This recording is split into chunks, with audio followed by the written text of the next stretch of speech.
ഇവരിങ്ങനെ പടക്കം ഒരുപാട് പൊട്ടിയിട്ടുണ്ട്. പണ്ട് പി ജയരാജൻ്റെ മകൻ്റെ കയ്യിൽ നിന്നൊരു പടക്കം പൊട്ടി, അത് പിന്നെ ബോംബായിട്ട് മാറി.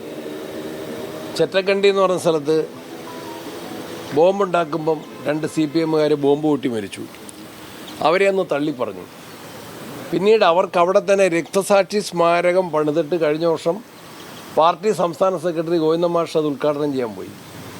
മാധ്യമങ്ങളും ജനങ്ങളും വലിയ പ്രതിഷേധം ഉയർത്തിയപ്പോൾ ഗോവിന്ദൻ മാഷ് ഒഴിവായി MP ജയരാജൻ ഉദ്ഘാടനം ചെയ്തു. കുടിയാമലയിലെ ജില്ലാ സെക്രട്ടേറിയറ്റ് മെമ്പറുടെ വീട്ടിൽ ബോംബ് നിർമ്മിക്കുമ്പോൾ ബോംബ് പൊട്ടി 2 ആളുകൾ മരിച്ചു. അന്ന് പറഞ്ഞത് അത് വീട് വൃത്തിയാക്കുന്ന സമയത്ത് എന്തോ സാധനം പൊട്ടിയെന്നാണ്. പിന്നീട് ഇന്നത്തെ മുഖ്യമന്ത്രി അന്നത്തെ പാർട്ടി സെക്രട്ടറി പിണറായി വിജയൻ തന്നെ ആ സ്ഥലത്ത് പോയി അവരെ രക്തസാക്ഷികളായിട്ട് അംഗീകരിച്ച് ആ കുടുംബങ്ങൾക്ക് സാമ്പത്തിക സഹായം നൽകി. ചികിത്സയിലുള്ള ആളുകളുടെ ചികിത്സയും അന്ന് പാർട്ടി ഏറ്റെടുത്തു. എത്ര പേരാണ് മരിച്ചിട്ടുള്ളത്? CPMൻ്റെ ബോംബ് നിർമ്മിക്കുന്ന ഘട്ടത്തിൽ ബോംബ് പൊട്ടി എത്ര പേര് മരിച്ചിട്ടുണ്ട്? നിയമസഭയിൽ ഞാൻ 2 തവണ അടിയന്തര പ്രമേയമായിട്ട് കൊണ്ടുവന്നു.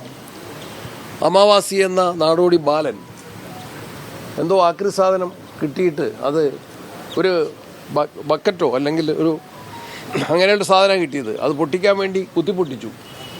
ആ പയ്യൻ്റെ കണ്ണും കയ്യുമല്ലേ പോയത്. അതിനെയാണ് സുഗതകുമാരി ടീച്ചർ പൂർണ്ണചന്ദ്രൻ എന്ന് പേരിട്ട് വിളിച്ചത്. ഡോക്ടർ അശ്വന നമുക്കറിയാമല്ലോ, ബോംബ് സ്ഫോടനത്തിൻ്റെ ഇരയല്ലേ. എത്ര പേര് മരിച്ചിരിക്കുന്നു? എൻ്റെ നാട്ടിലെ പേരാവൂർ നിയോജകമണ്ഡലത്തിൽ ചാവശ്ശേരിയിൽ കഴിഞ്ഞ വർഷം 2 ആസാം സ്വദേശികൾ ആക്രി സാധനം പറക്കുന്നവരാണ്.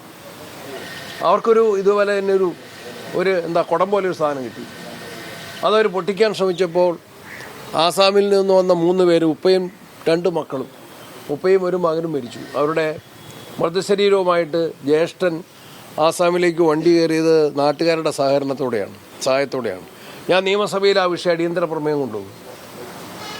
ഇതെല്ലാം ഗവൺമെൻറ്റിന് അറിയാം, മുഖ്യമന്ത്രിക്ക് അറിയാം. മുഖ്യമന്ത്രിയുടെ നാട്ടിലാണ് ഇത്, പിണറായിയിലെ മുഖ്യമന്ത്രിയുടെ നാട്ടിലാണ്. അറിഞ്ഞുകൊണ്ടാണ് ഈ ഒരൊറ്റ കേസിലും ഞാൻ പലവട്ടം ആവശ്യപ്പെട്ടൊരു കാര്യമാണ്. കണ്ണൂർ ജില്ലക്കാരനായതുകൊണ്ട് ഇതാരുണ്ടാക്കി, ആരെ ലക്ഷ്യം വെച്ചുണ്ടാക്കി, ബോംബ് ആരുണ്ടാക്കി, ആരെ ലക്ഷ്യം വെച്ച്, ആരെ ടാർഗറ്റ് ചെയ്തുണ്ടാക്കി, ആരിതിൻ്റെ ഗൂഢാലോചനയിൽ പങ്കാളികളായി? ഇതിന് മെറ്റീരിയൽസ് വേണ്ടേ? സ്ഥലം തിരഞ്ഞെടുക്കണ്ടേ?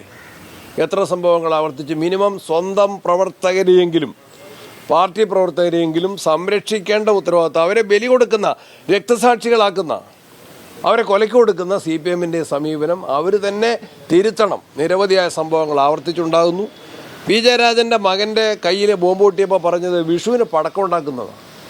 ഞങ്ങൾ ചോദിച്ചു, കലുങ്കിൻ്റെ അടിയിലാണോ പടക്കം ഉണ്ടാക്കുന്നത് ചോദിച്ചു. അവസാനം LDFൻ്റെ ഗവൺമെൻറ് ആയിരുന്നു, പോലീസായിരുന്നു, അവർ നിയന്ത്രിച്ച ആഭ്യന്തര വകുപ്പായിരുന്നു, അവർക്ക് തന്നെ കേസെടുക്കേണ്ടി വന്നു.